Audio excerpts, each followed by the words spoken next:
Is it a bird or is it a plane? An NHK crew has captured a flying object that stayed in the air for what could be a record-breaking time.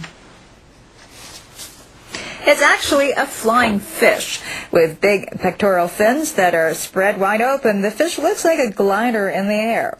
Footage of the record-breaking fish flight was captured off Kagoshima Prefecture.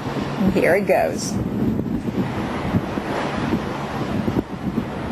The fish flaps its V-shaped tail fin underwater until it has enough power to leap into the air.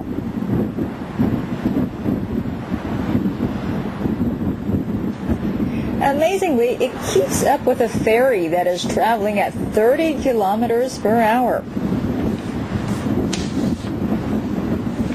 The fish is able to fly continuously by occasionally tapping the surface of the water with its tail fin as it descends.